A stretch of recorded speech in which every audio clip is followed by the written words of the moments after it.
Welcome to Creators on the Crest Frequency Friday Live. Today's is episode 52, and it is titled, we got sound, yay.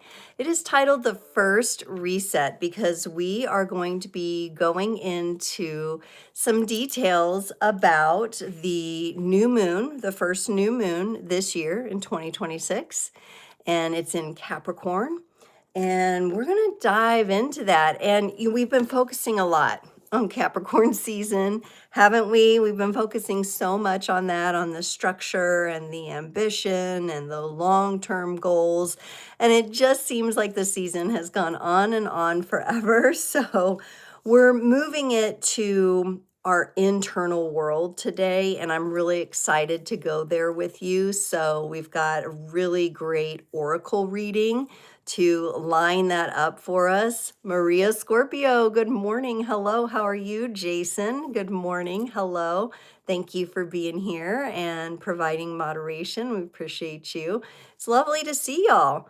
How has it been going? Let me know. Please feel free to actively participate in the comments. I want to know how have the energies, or how has the current astrology been affecting you? What are you focused on? How have you utilized the best that Capricorn season has to offer, knowing that by the next time I see you, we will be headed into Aquarius season? Oh my goodness, can you believe it? So Maria, these are collective readings today. So the one-to-one mini readings are on Sunday evenings, and thank you for putting a specific question in, because that reminds me. Our next live Q&A, where you can come on and ask in the chat if you have a question and get a free mini reading, is on January 25th. It's a Sunday evening from 7 to 8 p.m. Central Standard Time. We've also got one on the 8th and the 22nd of February, and those are always on Sunday evenings from 7 to 8 p.m. Central Standard Time. They're power hours, and they're a great way to get that free personal mini reading, okay? So please do reserve personal questions for that. However, having said that, what we usually find out is that there are a lot of wonderful messages that come along in Frequency Friday. For those who tune in, they often find what they're looking for. Because the way that I read is I'm tuning in my greater being to those of you that are watching live or on the replay, your greater beings, and I'm pulling the messages from there, okay? From those energies overlapping. So Kimberly is here. Good morning. Happy Friday. Tressa from Yourself Evolved is here. Happy Friday. Yay. Getting into it. Zaralath, grand rising to you, sir. How's it going? Are you still fasting? I was I saw you were doing some fasting. Wow, I'm always like very jealous. I don't consider myself the best faster, but I know some of you have quite a bit of experience with it. I've been able to go like overnight until about 4 in the afternoon, and then I feel like I'm gonna lose my mind and I have to get something. So those of you who are finding success with that, though, maybe I'm more of an intermittent faster. Uh, it's a great way to reset, though, isn't it, physically? I'm currently working on resetting my gut biome. Anybody else working on their gut and getting that? You know, I went through being sick over the holidays, and I had an infection, so I had to take some antibiotics. So I'm in the middle of taking high dose probiotics to repopulate my gut, and it's going pretty well. You have to set the intention the night before and fill the eating time with meditation activity. Yes. Yes. Good advice there for fasting. Oh my goodness. Yeah. I would definitely have to have something to kind of take my mind away from that at that critical juncture, for sure. So just to I want to get into a little bit of the astrology, but let me read Tressa's comment. I feel like working on the gut is a constant. Eat out once and I got to do it again. Yeah, for sure. Jason and I, we used to eat out. Now we eat mostly at home, make our own stuff, and we tend to be a little disappointed when we go out, honestly, for the money you fork out for stuff. It's like, is that really the kind of quality? I probably could have made something better at home, right? Zeralast says, for the fasting, it's about health, but also mental discipline. Yes, teaching your digestive system we are not starving yet. Yeah, absolutely. Absolutely. All right. Going to get into a little bit of the astrology here. So on my channel, we are blending astrology and tarot, and I call it Astrotarology. We just put the words together. We're taking the best of the tarot archetypes with the best of the, and when I say best, I mean whole, in wholeness and completeness of the astrological transits. Okay. And we're kind of marrying those together for the highest and best messages. So best doesn't always mean, you always see the light side of everything. We do get shadow energies that we deal with quite frequently, and we're going to face those with as much courage and openness as we do the lighter messages that come in. So astrology and tarot are both arts and sciences that blend so nicely together. And so, since it's been part of my personal journey to become kind of go from that beginner to intermediate with astrological studies, I want to blend them in and add them into how I teach, how I read. And I just love the dance between the two and how they flow together. So, the astrology that we'll focus on today, actually, I'm keeping it quite simple, okay? The moon enters Capricorn today, and then we have a new moon in Capricorn coming up on the 18th, which is Sunday. Woo, coming right up for us, okay? And that's taking place at 2:52 p.m. Eastern, 1:52 p.m. Central. Now, what I like to do, I use astroseek.com, and I like to go in and get my transit chart for the day and time that these certain astrological events are happening. That can help teach you a lot. So you can always reach out to me. I have ways to contact me in the description. If you're curious about how to get there or would like the link, just let me know. Message me, contact me, email me, okay? So we have the moon entering Capricorn, and this is right at the end of Capricorn season. A new moon at the end of Capricorn season, I think, is pretty unique. I think it's pretty interesting. And Capricorn, as we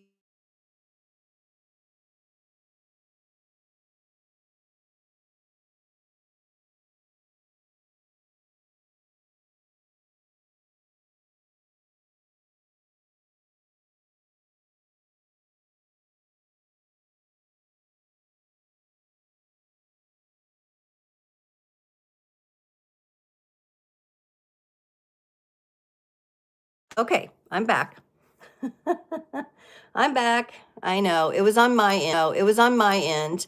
I've been trying to figure out how to get like no calls to come in, and I'm working because I have a newer phone and I need to figure out how to block all calls. That was some sort of spam call that was trying to come in. So I am back, and I was trying to explain it before it glitched out, but I know there's a delay. So sometimes that happens. If it glitches, just try to be patient, or maybe refresh the feed for yourself, and I will be back. Like, it just has to go through that process. Sometimes I catch them and try to click them out of there, but technology, we roll with it. So we were talking about the Capricorn energies, the grounded, guided, practical, ambitious energies, and it's been a really great time for that long-term planning, right? And really putting our plans together. And Capricorn kind of comes along with that energy of like working hard. And at the same time, we're still in this year of the wood snake. We're still shedding. The fire horse energy hasn't come in yet.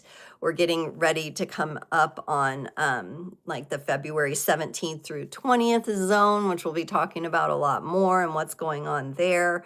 We're entering into Aquarius season. I do think things are going to be opening up for us. So if you've kind of been grinding into those plans, into building, just know that it's been an important part of the foundation. And so what we'll look into today is going to be about the mountain within. And that's where we're going to go to in our oracle reading. So we've been looking a lot like outside, like let's pull the plans together, let's pull the strategy, let's look at our finances, let's look at our health, let's look at this, like what works for me, what pieces am I drawing in. And today we're going to be talking about those inner pieces and how we are integrating those and how we can best do that as we move into Aquarius season and begin to move with some of the energies, because Aquarius comes in with a freedom focus, a free-spirited energy that wants to open up. So I think that's going to be really nice. But this Capricorn season has been valuable and important.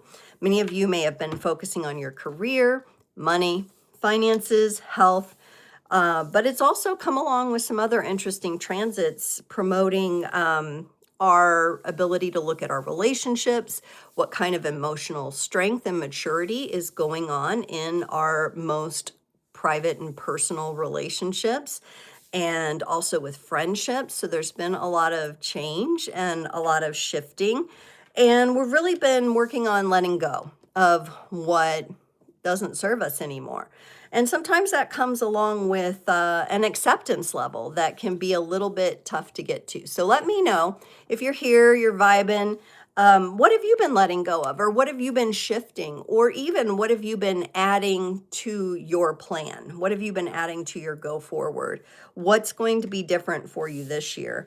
And what will you be looking forward to when Aquarius season opens up on the 19th?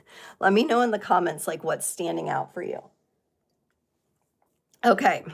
And while we do that, I'm going to start to kind of explain the oracle reading, and I'm going to start shuffling the cards. But I'd love to hear from you guys, like where you're at with things. I know a lot of you have been addressing these different areas of your life, so I'm really, really curious to know how things are going.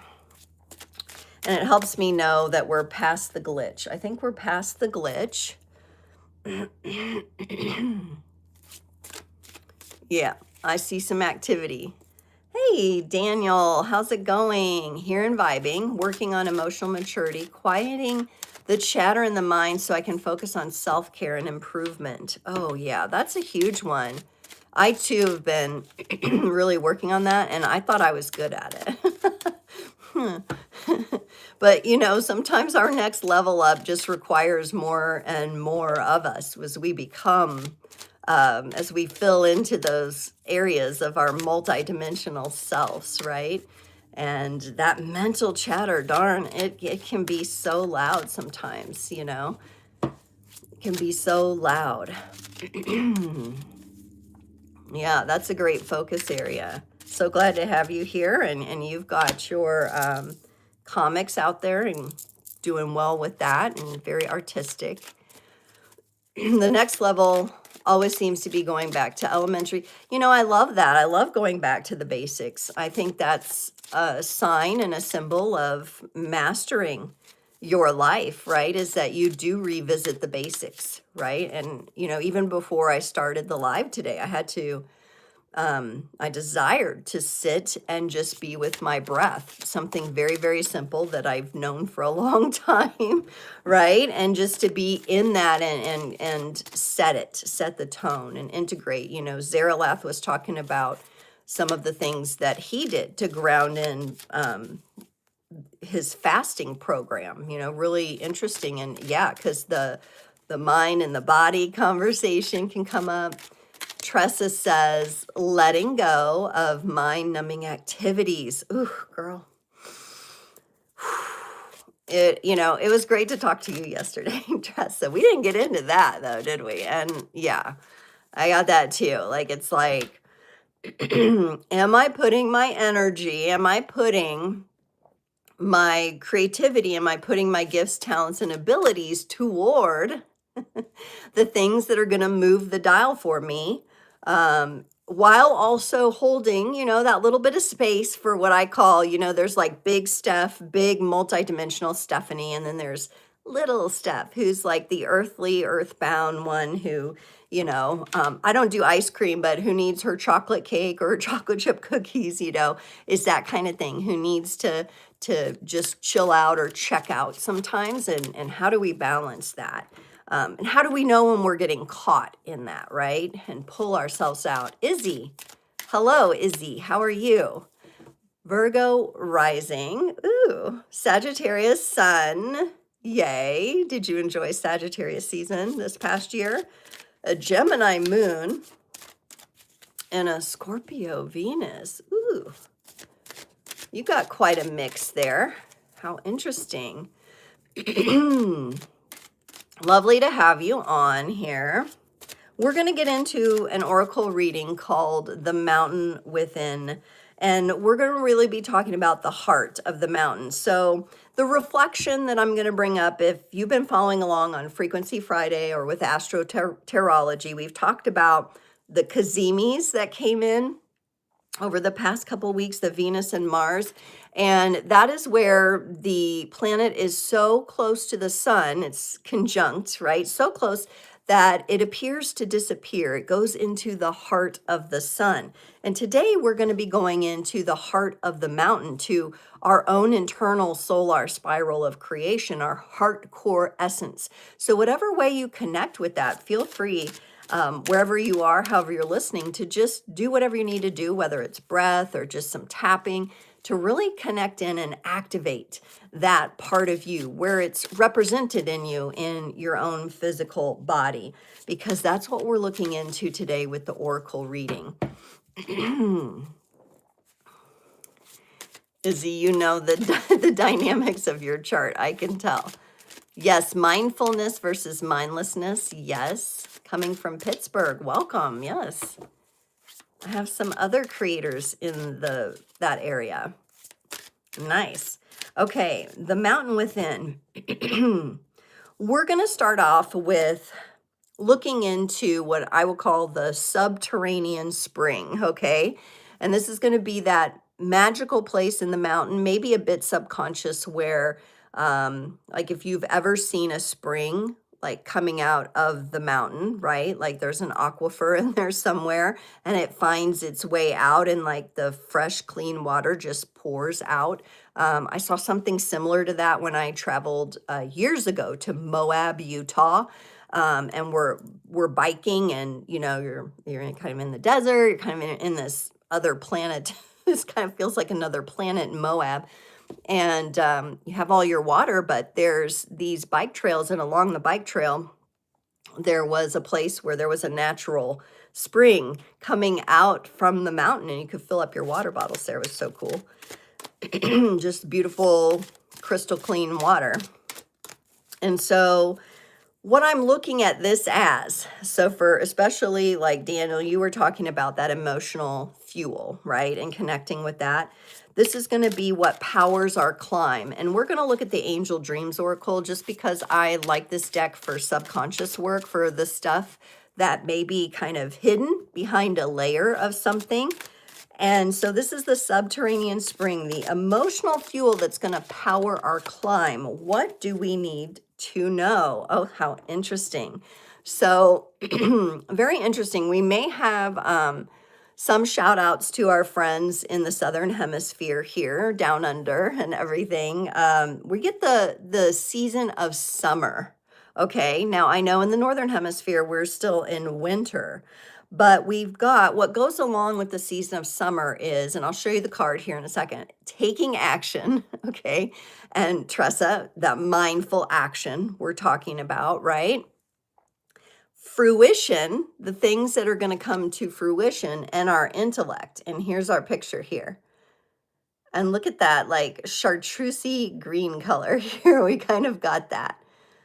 It's like a desire right now, right? Here we are in winter. But we have the Capricorn energies, that want us to work, that want us to take that aligned action, that want things to begin to materialize within us so that we can then step on the path that will create that in our external environment. It's very interesting. Intellect comes up in this as well. For me, when I think of like Daniel brought up the mental noise and chatter, right? Intellect to me is kind of this, what I would say is like a pristine extraction and separate from, mental. So there's intellect and then there's the mental field, but the intellect is that which is actually curious. So the curiosity comes online with the intellect. We could be talking about the emotional intellect. So acknowledging the emotions, taking action to address them, to move through it, to see what those emotional energies are teaching you. This could be summer representing a connection with the sun and the solar energy. In the winter, how do you make sure you get enough vitamin D? How do you make sure you connect with the sun? So when we think of a spring coming out of the mountain, and that's the first time it meets the air, that's the first time it meets the sun or the moon or whatever is outside of that mountain in its purified form. So it's very interesting to me. This could also be a little shout out. And for those of you that journal and take notes during these sessions, this is maybe just marking your calendar, the summer months, maybe connecting with the energy that you really could see yourself in come summer, maybe related to one of your goals. It may be just related to a wish you have, something to do with travel, perhaps. So those of you who've been considering traveling, this could be a sign that something's going to open up for you in the summertime. It's coming from deep within. I think our choices and the decisions we make are right now we're being required to do that from a deeper place within our hearts and souls, from a deeper connection, from that maturity. Yes, I think I did say pristine extraction. Did I say that? I think so. Yes, because to me, and it's just interesting, intellect is coming up with the spring, and I was just talking about how crystal clear that water is from that subterranean spring. So it's like it's untouched. It has a bit, whoops, has a bit of freshness and innocence and that. Yes. Yes. So that's what was coming to me there. So the emotional fuel we could look at as the fuel from within, our own sunny energy coming outside. Somebody last week, was it last week or the week before, was working with like the solar plexus area. For those of you that work with the chakra area, that could be something. And that is, the support of the heart there. Oh no, please interrupt. I love the comments because they often take us in very interesting conversation directions. So yes, please do comment. And if you need clarification or want me to go deeper into something, that's what this live is for. It's for the community. So I love that you brought it up. The next part of, I guess, the mountain within that we're looking at is something we've been dealing with. It's kind of trimming the fat, letting go, really decluttering, right? We've been talking about that as well.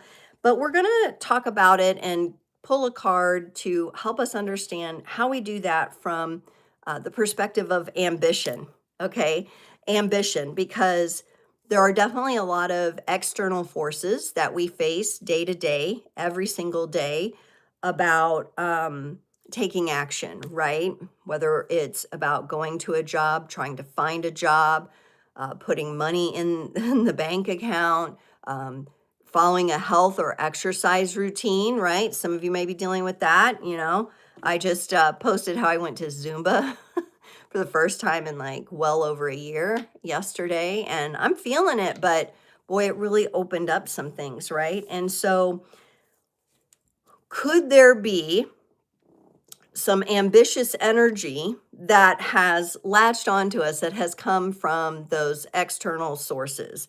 The things that tell us you have to do this, you have to do it this way, right? Remember, we're kind of starting to move toward Aquarius, and Aquarius doesn't like that kind of thing, right? So we really want to let go of that, whatever we have maybe brought in ourselves that is from those external sources, to try to clarify and climb better on this mountain. We want to be a better climber. So we're going to lighten the load here with what we think, like the mental noise of what we think is ambitious, and this is the direction to go, versus what truly our heart is calling us to, the heart of the mountain, the heart of our structure, what we've been grounding into Capricorn energy here. And I'm going with this cool deck called the Illuminated Earth Oracle. And you know, sometimes the universe lets us know in very obvious ways. This is the pruning. This is the pruning that we're doing, right? The letting go, the release, the trimming. We got release. Very, universe is like, yeah, this is important to release some of what you may have picked up as external energies that, yes, were affecting you. They're in the effects field. They're affecting you. They affect your day to day.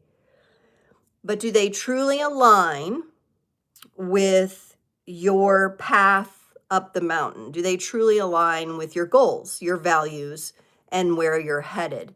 And I'm really loving this dynamic energy because we do have spheres that are kind of placed apart. We almost have like a dark moon, maybe a full moon. I don't know. Maybe you could see these as suns. They're all different colors, but it's like they're trying to come into an alignment here. And it's through release, and it's through recognizing, right?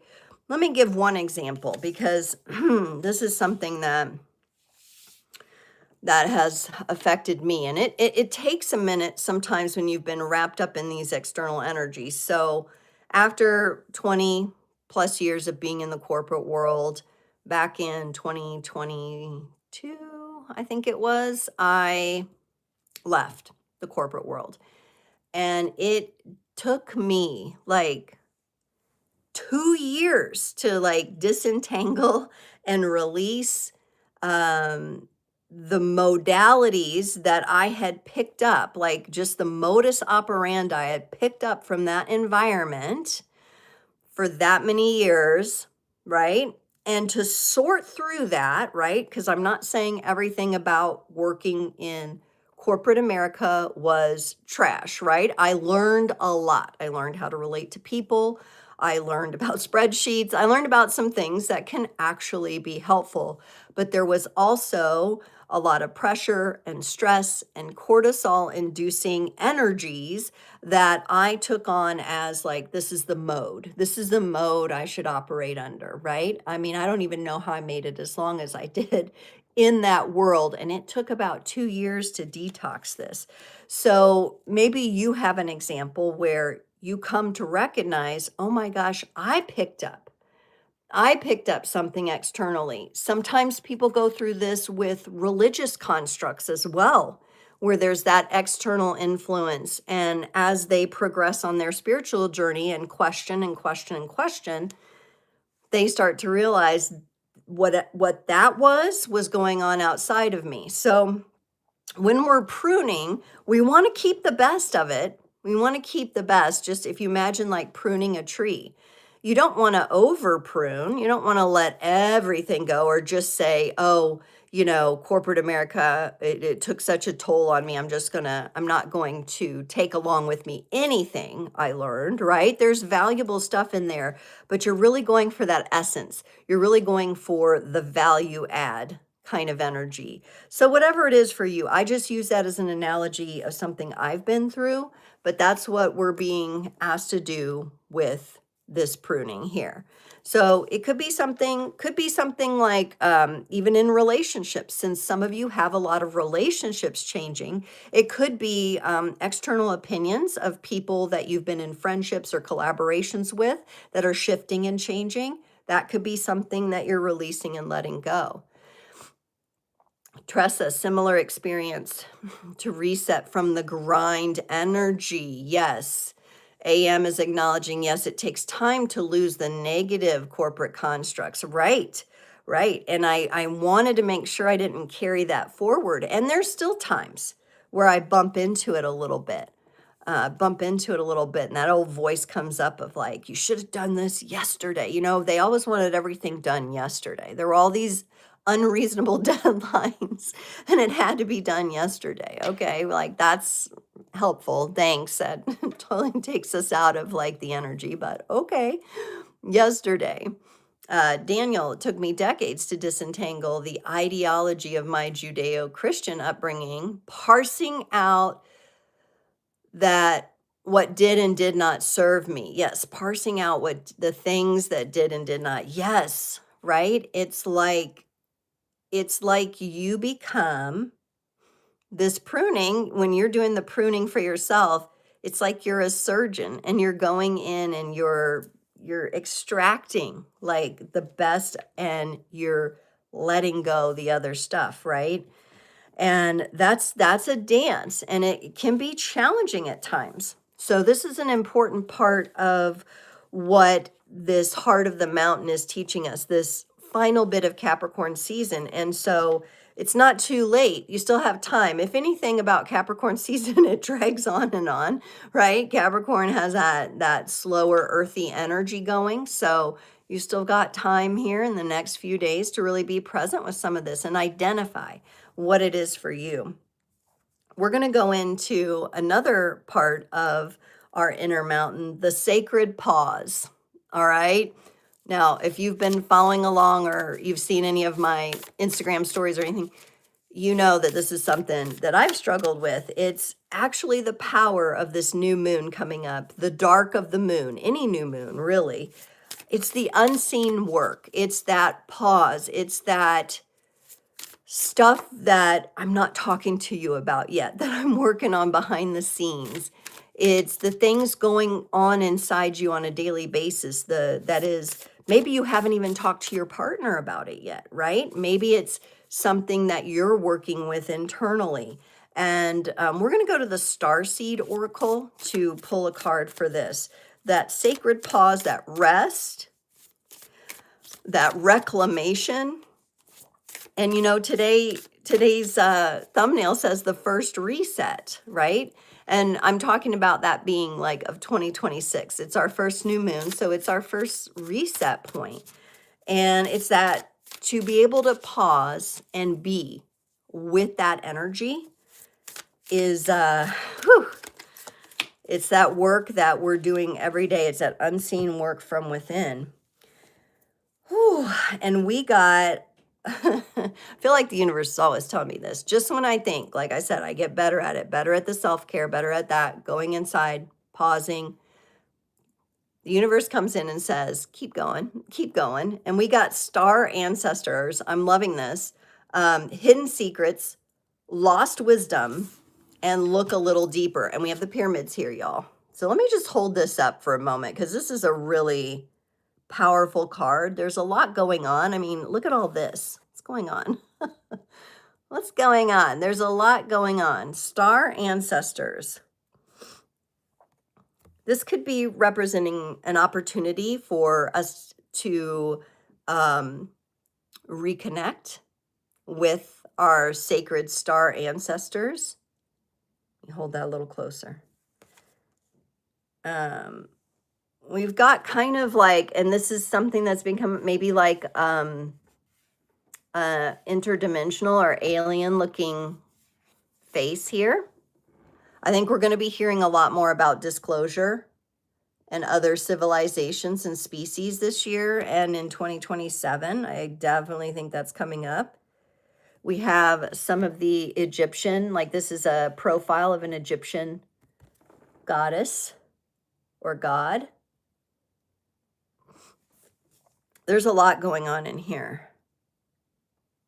A lot going on. So it's reminding me too, let me find out here, because I just saw, maybe it was,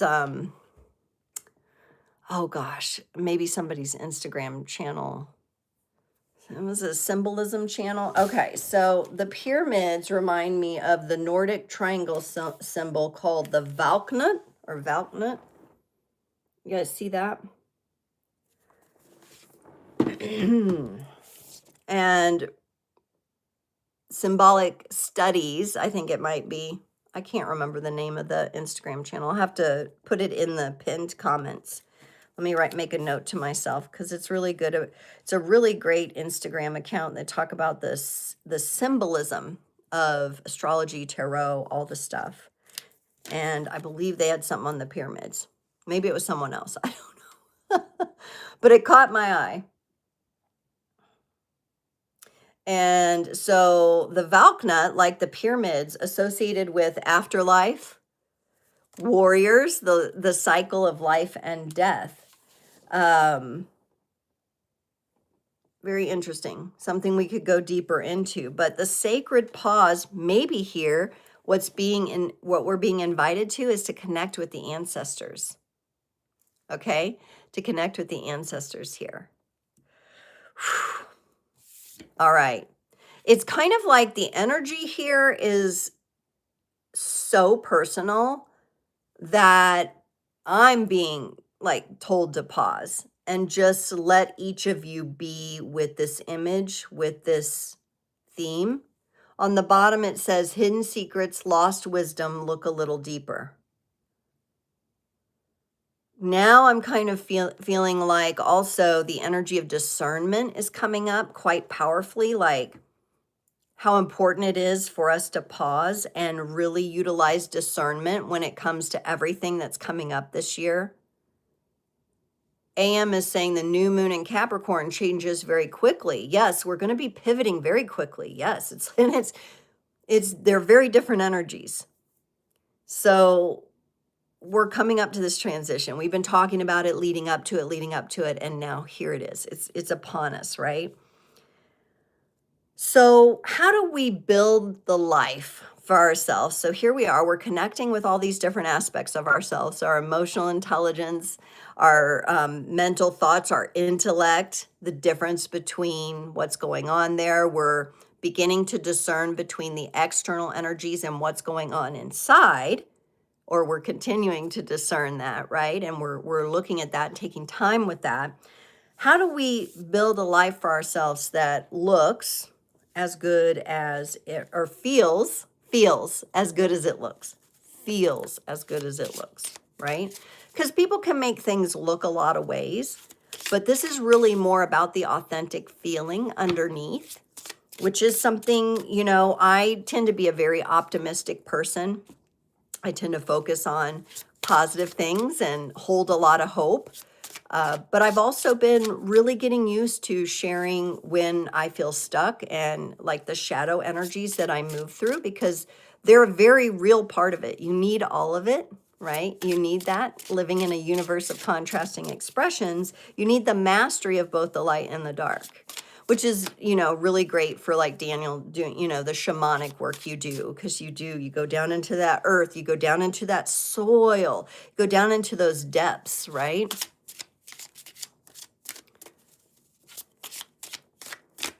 Like a high resolution photo. Interesting.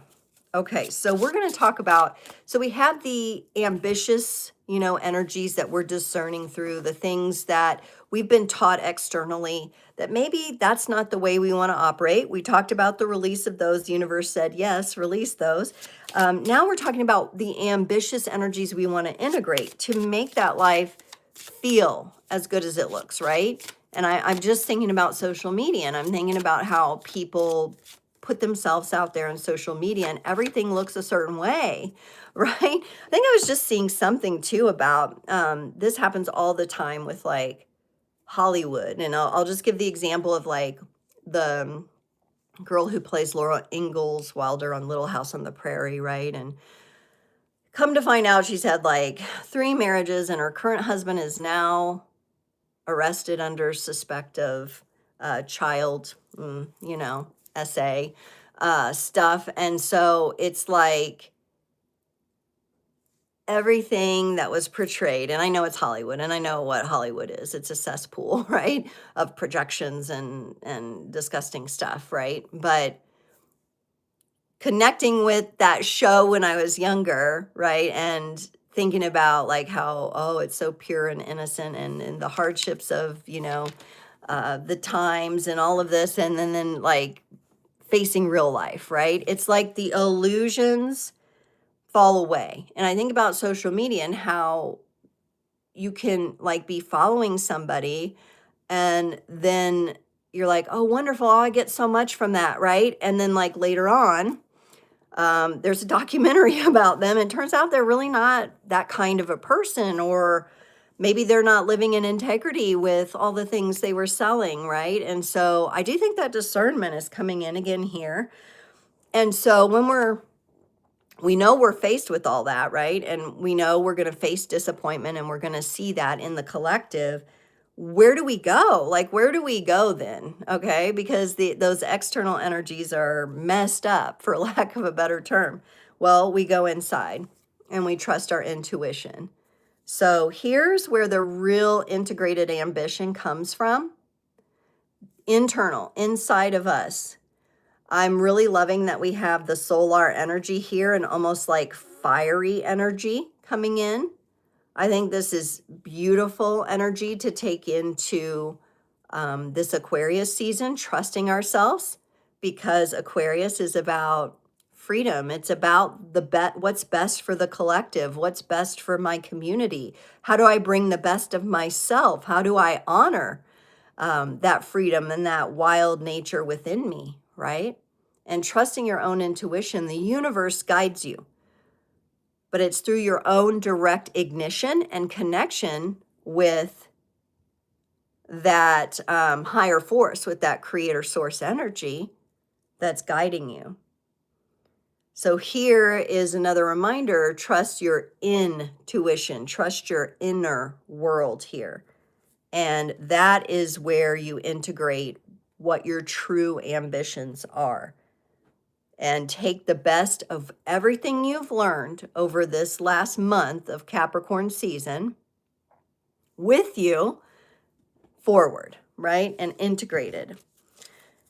Lastly, we're going to look at the Sacred Geometry of Activations Oracle, and we're going to talk about the seed that we're planting for this upcoming year. Now, don't get too hooked on whether it's like your seed for 2026. I know a lot of you are still, you understand, and you're connected to other cycles, not just the Gregorian calendar, right? So think about the seed you're planting just maybe for your next phase, or this next part of your journey. What is that? Would you like to share? Do you know what your seed is? Do you know what you're planting? This would be one way we can use this new moon to help us with it. Is it's going to help us hone in on the specific frequency, all right, of the seed. And if you don't want to share, that's fine too. You know, when we're planting seeds, we do so in that deep, dark, fertile soil, right? So you may not be ready to share that quite yet, but at least have it within you, have it within your own knowing. Or maybe there's a theme. Maybe there's definitely a theme you're focused on this year. I know mine is, I've kind of spent this year of the wood snake shedding a lot to do with people-pleasing tendencies, and been challenged to take, you know, my own self-care, my own health care, and my connection to that to the next level, right? Even when I thought I was pretty good at it already. Whatever the universe wants to challenge me with, I'm open to that, because I know it won't, I know it's in alignment with what's going on inside. But this year, I'm really planting a seed of courage to overcome fears around the creational process and how I will be teaching.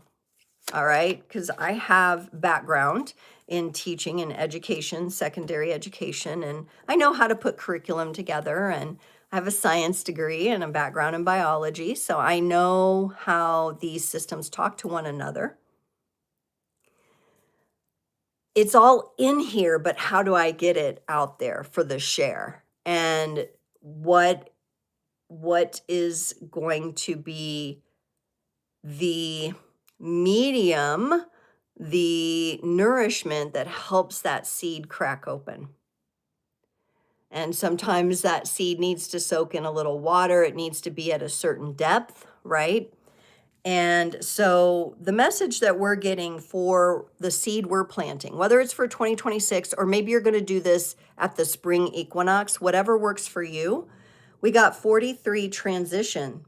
The frequency of transition supports our deep understanding of the ever-changing nature of existence and our lives so that we learn to let go and surrender to the process and allow transition to occur with ease and grace. So here we are being told basically get out of the way, get out of your own way, trust that place inside of you that is not blocked, that is in alignment,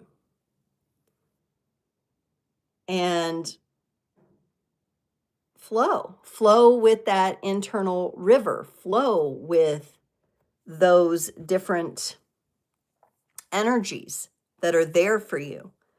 And the river may be twisting and turning. It may take some unexpected twists. I think in this next year, it can be really hard. Like, I know a lot of people are doing predictions right now. It can be difficult to land on certain things because of what a stage of transition we are in. And 4 + 3 is 7. That's movement, that's change. Tressa says, planting the seeds of trusting in the universe's timing and the plan for me, especially when it causes anxiety. Right. Right. So you've specifically honed in on the anxiety that affects you, which I think that's very good to be aware of and to carry into your intentions of really like, let me get to the bottom of this. Let me see what is causing this. Why are these defaults in place even? Yeah, the visual of floating down a river, relax in a place of in place of anxiety, right? Instead of. And some of you may want to create that in your own mind. Some of you create very visually, so images may come to you that can serve as your seed.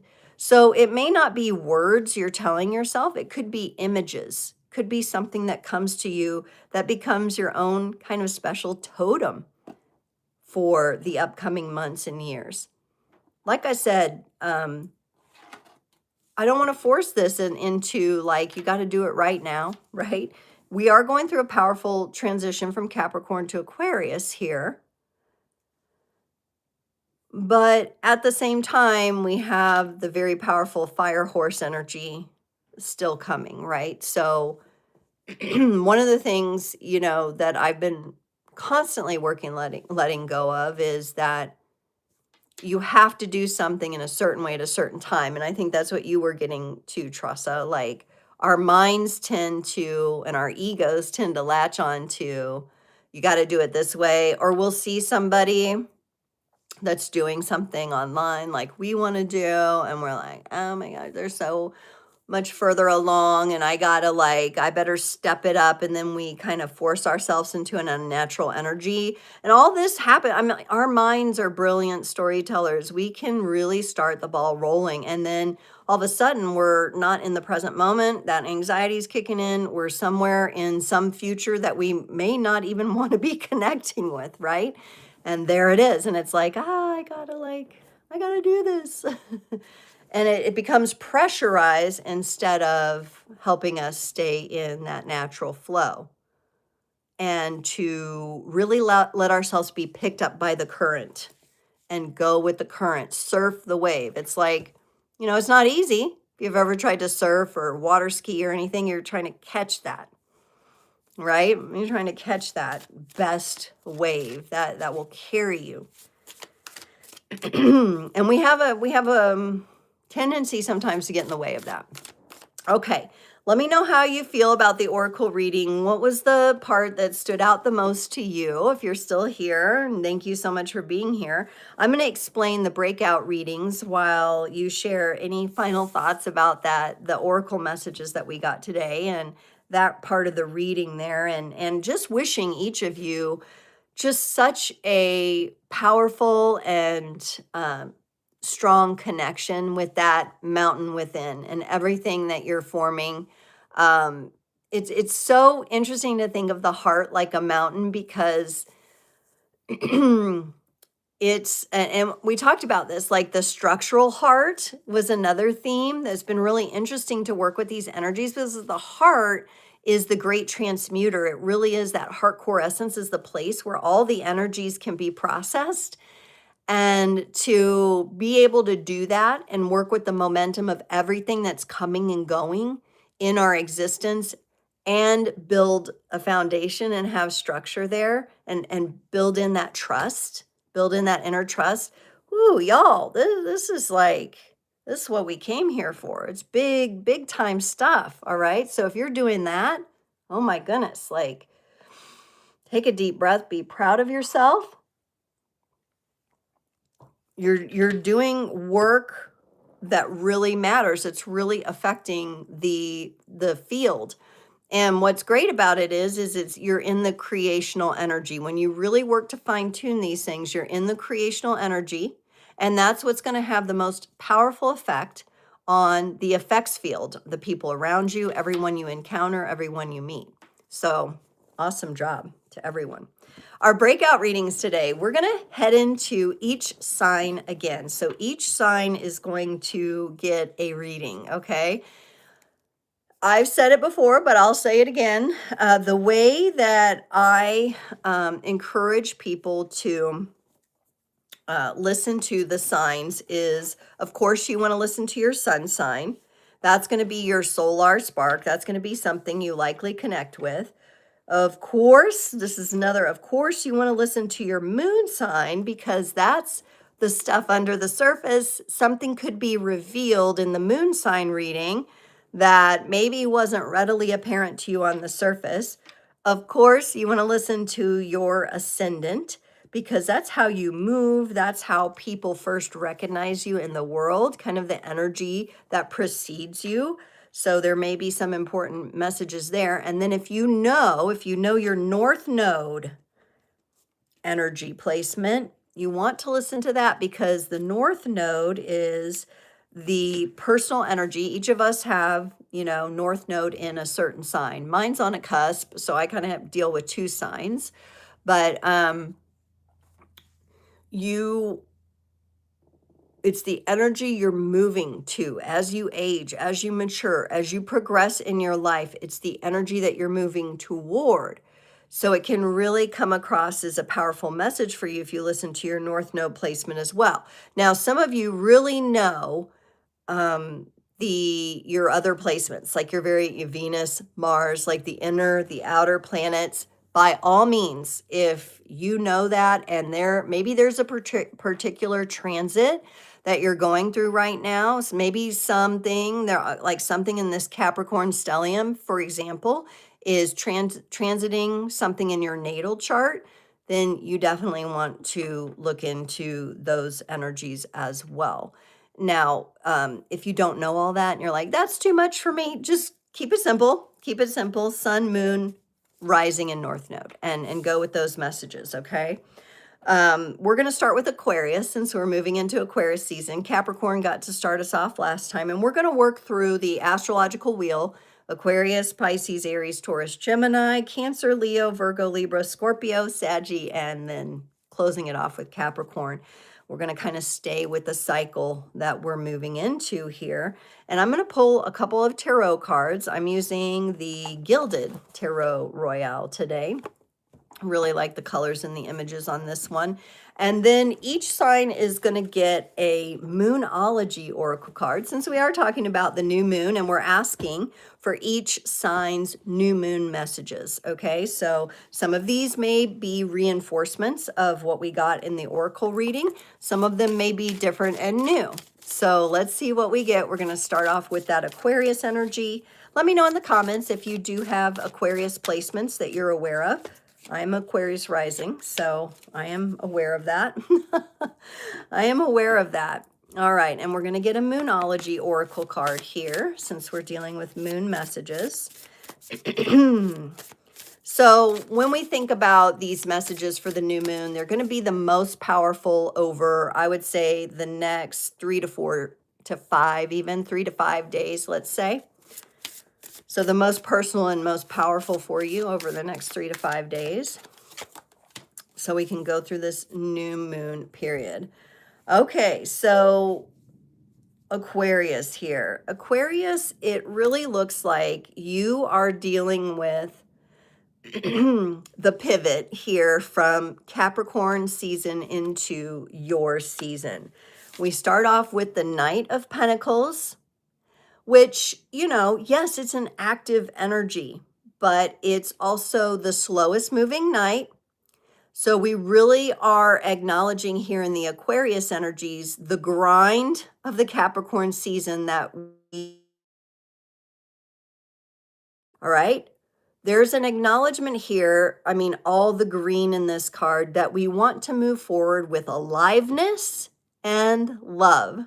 So Aquarius is coming in and saying, you are meant to move with aliveness and love, moving forward. And all the strategizing, because the Knight of Pentacles, he's the strategist, okay? So he's positioned, he or she, outside the field, the field of battle, and reading the plays, okay, reading the map. And it's reminding me of football too. I'm getting a football analogy. Have you ever read like, they're showing you, you know, they have their different plays and they're like showing you, and now they have these great, you know, like overhead cameras, so you could see the play unfold on the field. That's what the Aquarius energy is saying. So whether you like football or not, most of you hopefully won't be in a battle anytime, like a physical battle anytime soon. This just acknowledges that you can see the field, and you're going to carry that with you because that's something that Aquarius would like, the freedom to see the whole picture, right? And yet at the same time, we're going to get to the point with something. Aquarius energy, you all are saying, we're going to get to the point. I'm going to get directly to the point of something going on with me in my life. I'm going to release and set something free here, right? Because we have like the dove being released, the white dove. We've got clarity, and we're getting to the point with this Ace of Swords here. We've got it coming in powerful for us here with the Aquarius energy. This also feels to me like the move forward kind of direction, like being clear in our intellect. This represents a very sharp intellect. Remember, our very first oracle card spoke of intellect and action that's aligned with our intellect. I feel that the Aquarius energy is reminding us to that part of following our passions is being aligned with things that are intellectually stimulating for us, right? Not the kind of stuff that pulls us into the mind-numbing loops that your self-evolved was talking about, right? Not that, but the things you're genuinely interested. It's your inner student. It's being the learner here. And Aquarius is, this being the sword, is telling us, let's cut away. Let's cut away what we need to release. And you got the waning moon, Aquarius. What do you need to release? We are in this phase right now. So Aquarius is saying, yes, this release part is important. It's very interesting because normally traditionally, when I think of release, I think of the full moon cycles where the energy gets released. But it feels like this past year, the moon cycles have been almost shifted or opposite in the way that the new moons have demanded release before we can move forward with intention.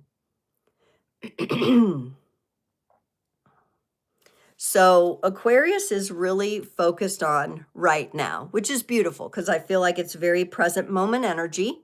It's an energy that sees the full field and wants to move forward in that love and knowledge.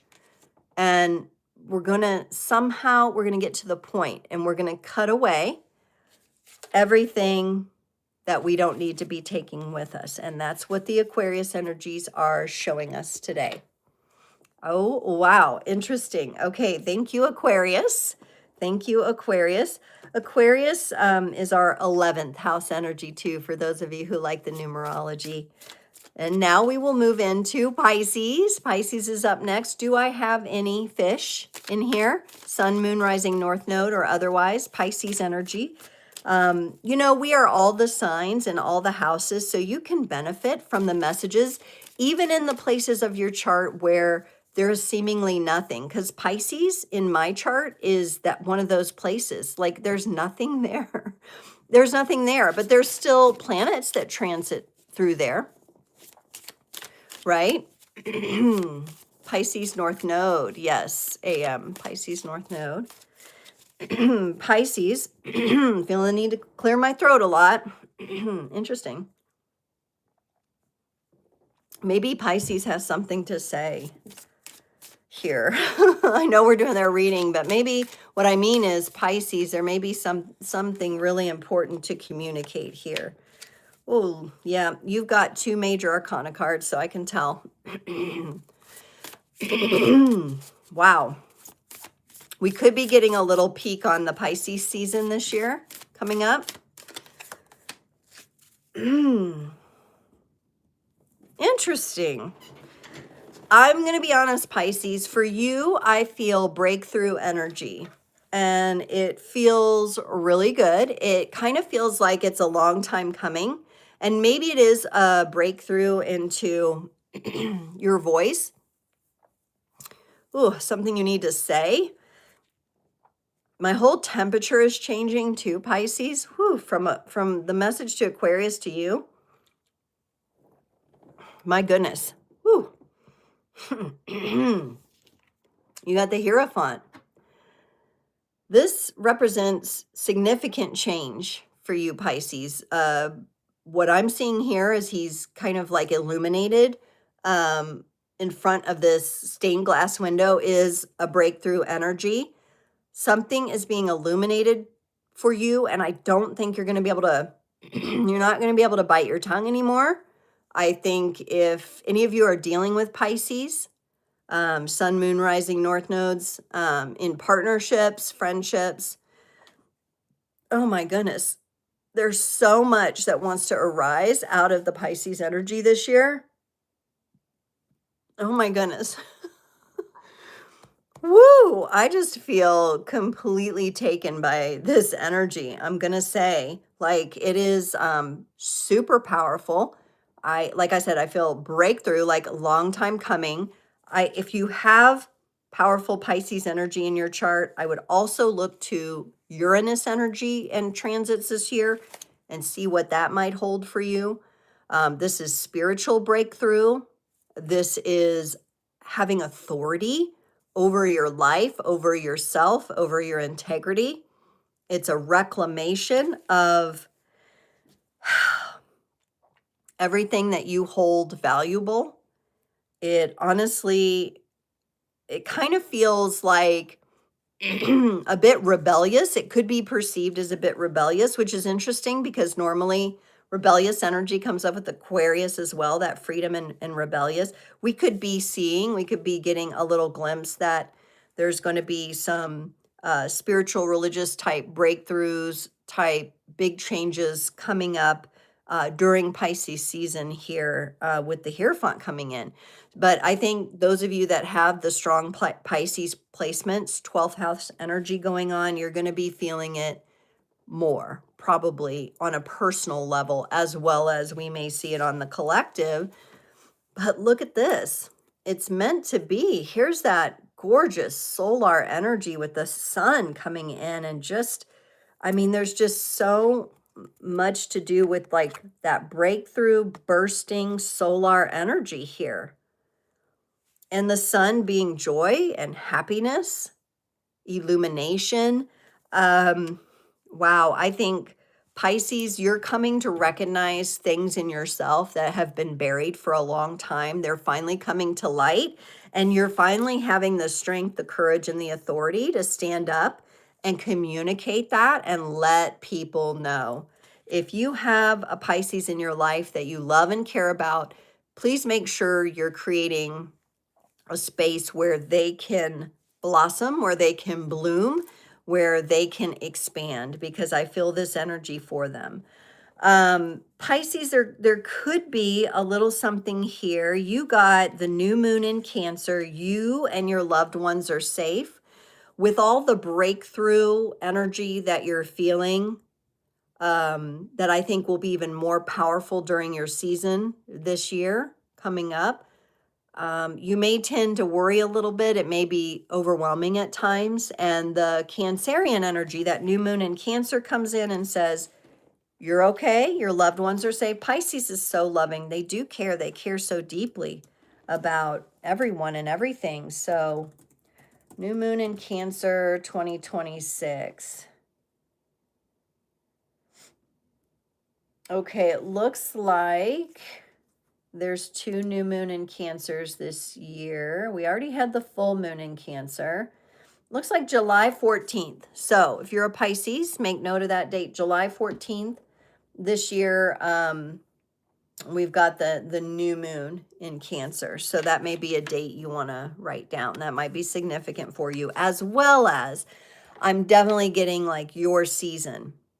So something that you're breaking through right now, Pisces, is going to be reflected again, or maybe even it will be fully integrated and make sense to you in July, right? So there's like a shout out, there's a connection there to now, to your reading now, to your season, and then to that new moon in Cancer in July. Okay, Aries. Do I have any Aries, sun, moon, rising, or north node out there?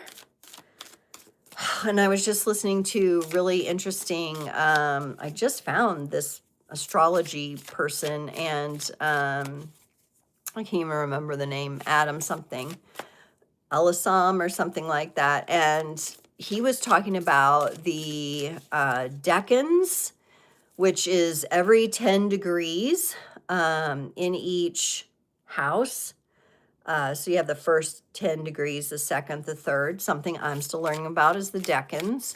And you be able to break that down even further in your own chart. But he was talking about like the first decan of Aries and how it's just so powerfully creative and has such a go force to it.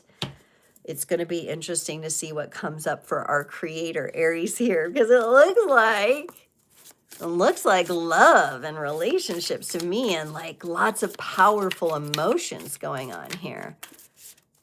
I think it's a really good time for Aries in the area of romance. Looks like that's coming in.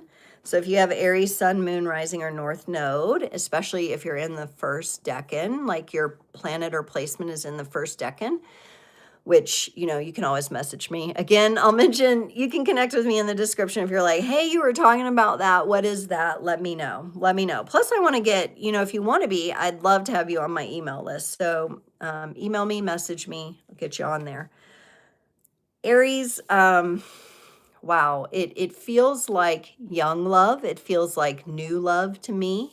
It feels like nostalgia. It feels like gifting, like gifts going back and forth with this 6 of Cups here.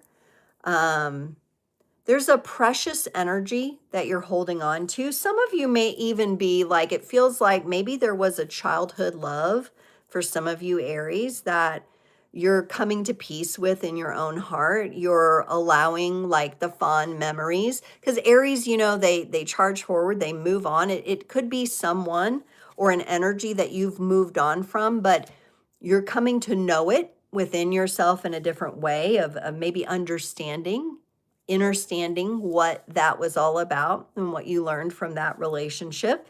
It feels like a precious place within you that you hold dear, near and dear to just yourself. And you got the Lover's card coming up. Aries, you know, Aries is a very masculine energy. It's a very masculine energy in and of itself. It's a very active, move forward kind of energy. So if you're an Aries and you've been looking for romantic ideas that you can initiate or that you can receive, I feel like masculine and feminine are both showing up here, and it's coming. Like that's a theme this year. You know, there's chivalry that I feel, there's romance, like kind of bringing the fire back, Aries, but from a very heart-centered place. Like it doesn't feel as fiery and as like bold as you normally can be, but it still feels big, right? It depends on what other signs you're dealing with as well, Aries. So you're really going to want to know, like, who am I dealing with? Like, who am I messing with here? You know, like, who am I dating here? Who is my partner here? For those of you in partnerships, you Aries that have been in partnerships, it really looks like you're going to come to a deeper understanding of your partner and how they respond to loving gestures and romance. And the moon card that you got from the Moonology Oracle is balancing spirituality and practicality. And you got the full moon in Pisces. So here comes the Pisces energy. Maybe some of you Aries are dealing with Pisces energies. Let's look up when the full moon in Pisces is this year.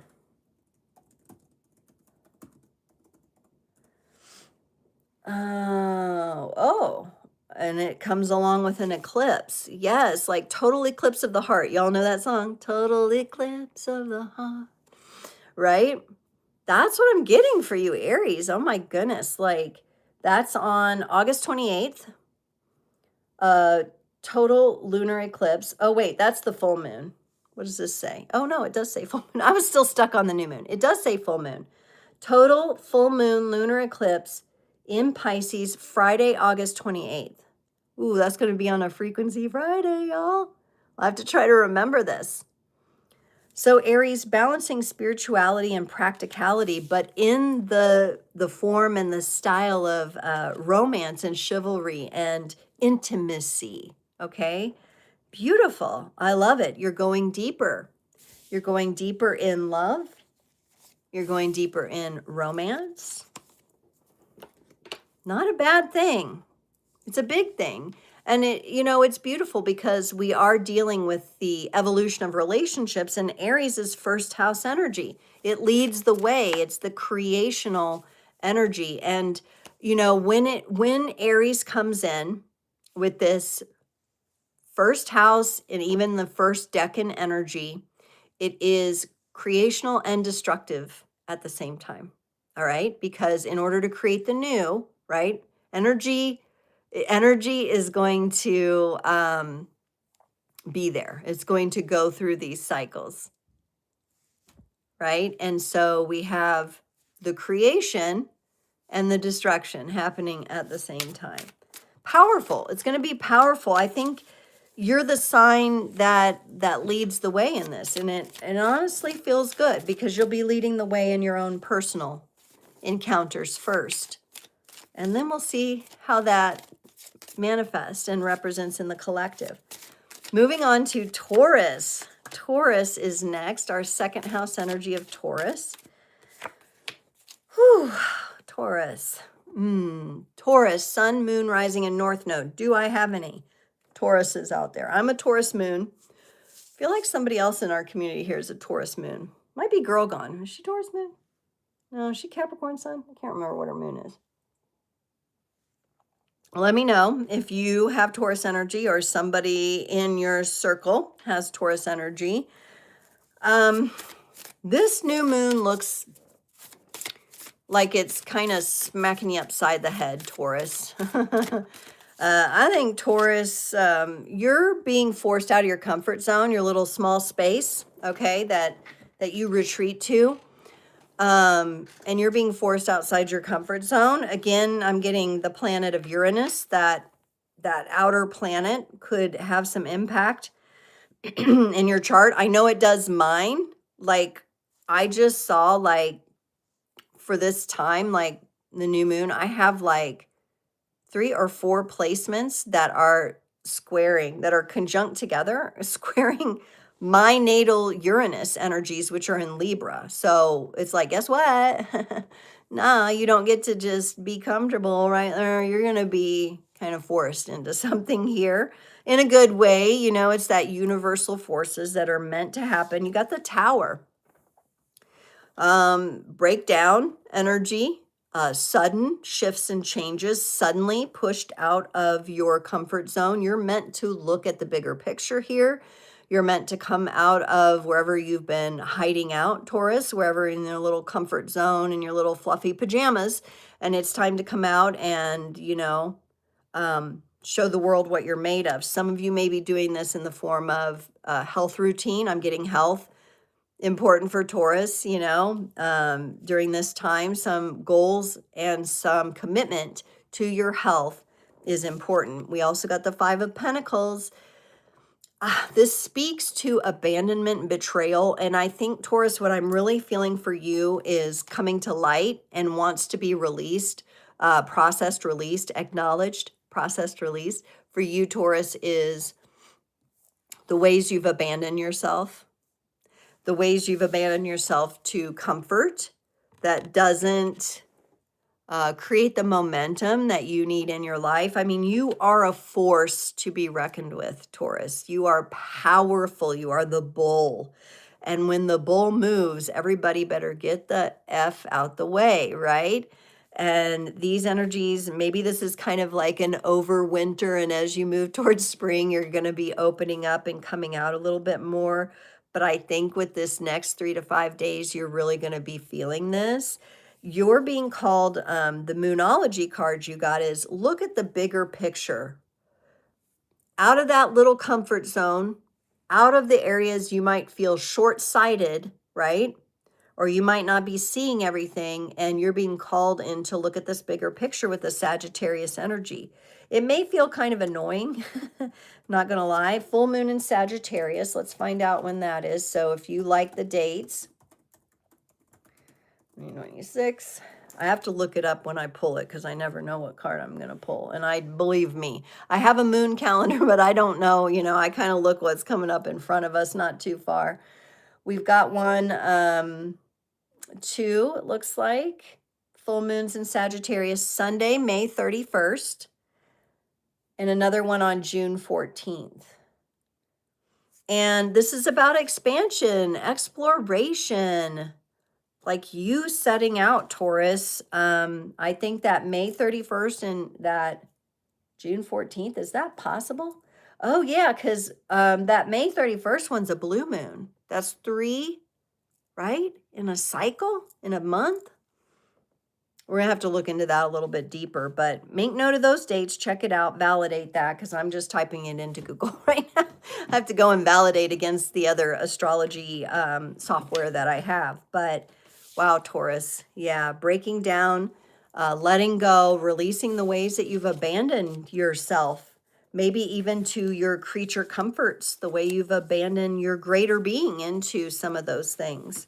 There's a time to relax. You know, Tressa was mentioning this as well, like talking about kind of like those mindless activities. And Taurus, I honestly kind of feel you in that energy, or that as a challenge for you to be breaking through and letting go of. You've got your son's a Taurus. That's right. That's right.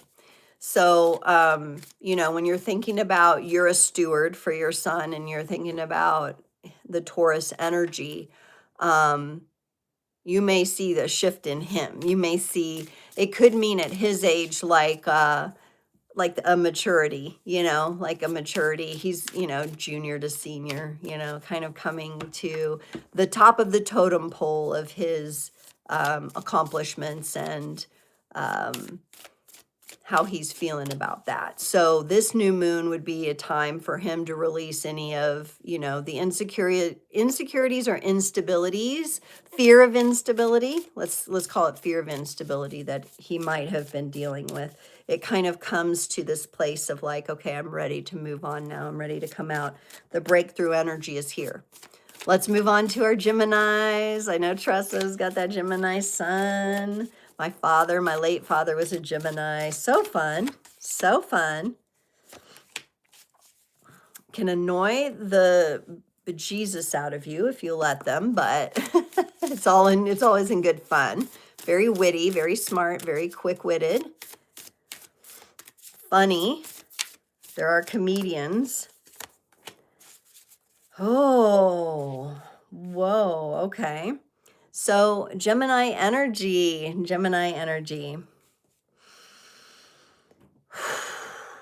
Here's the anxiety and stress, Tressa, that you were mentioning.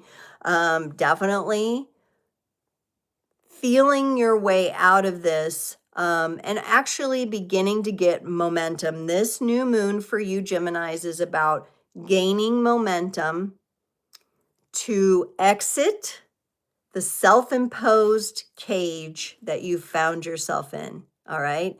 And I say self-imposed because at this point, no one is holding you hostage here except yourself, all right? The Eight of Swords, she's in this ring of swords that she can walk through anytime. She has chains around her wrist, but she can just release her hands, take off the blindfold, stand up, and walk in between two of these swords to exit this prison, this cage. This feels like it's coming along with you, Geminis, along the subconscious, intellectual areas. All right. So we've been talking about intellect a lot, and that's coming up for you. Because you do have such a quick and sharp and powerful intellect, some of the mental, what do I want to say? What is the word here for this? Manipulation. I keep seeing like Emperor Palpatine from Star Wars. Okay, he's like the evil. It's like Gemini, you want to be a clear, beautiful gem, right? And it's like there's these energies, they're like the dark side of the force, right? Like them cloudy, like clouding your gem. But you can absolutely clear those out yourself. Like you're at the point, you've worked through it enough. Now it's just stepping out yourself out of this cage, okay? I'm not seeing what you're stepping into exactly, but I think it has to do with your own confidence around something. We've got the Page of Wands. This is where confidence, passion is paid attention to. It's not the Ace of Wands. It's not the initial spark, but this is where, okay, I'm ready now to move into the next level. The key is you have to be free of this self-imposed prison of thoughts. This insidious, there's the word, insidious thought forms and brainwashing, the ones that repeat, that are on repeat, that you're trying to let go of here. And if you can align yourself, so I know you're the air element, but if you can work with fire a little, so I have like a lavender candle here. Let's gift that to you. Light a candle for yourself.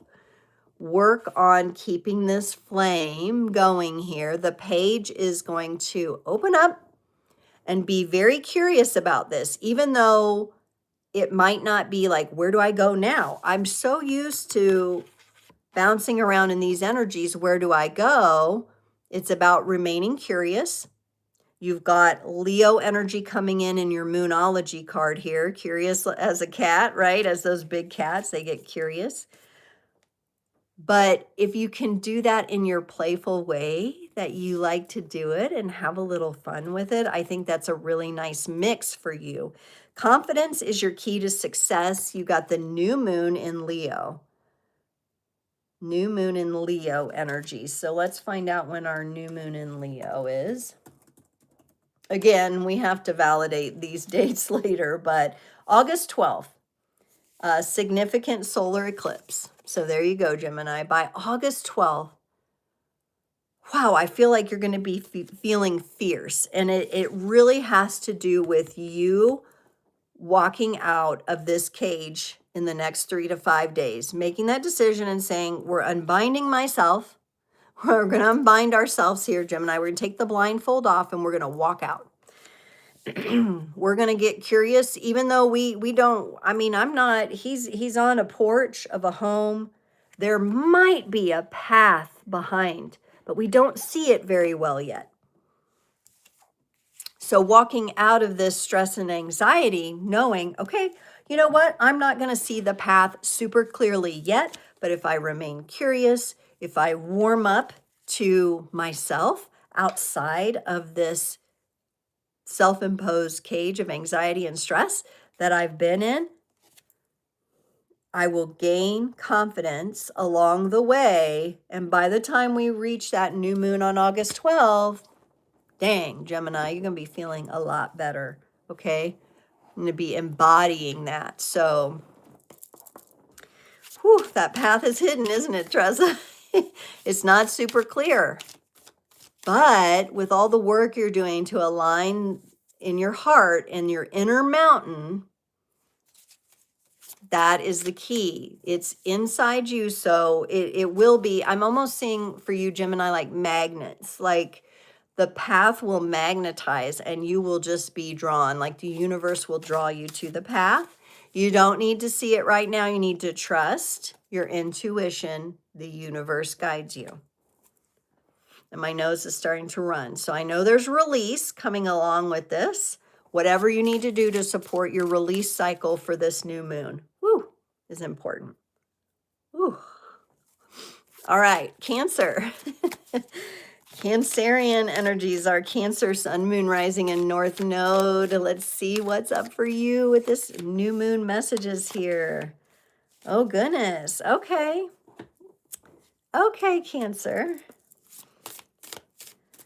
Cancer's like bringing it back. They're like, cups energy for me. Cups, let's dive back into those emotions where I feel so nice and comfortable. No. Yes and no, Cancer. This is what's interesting. Cancer, you've got the benefit of you take everything with you. Everything's in the shell, okay? And so Cancer energy, like all that warmth inside of you that you're desiring me to tell you right now, you're taking it with you, you're bringing it with you, okay? But you are going on a journey here. You do, like Taurus, have to step outside your comfort zone. And I'm getting hit upside the head with these step outside, get outside your comfort zone messages because I have a Cancer sun and the Taurus moon. Whew. 3 of Cups energy.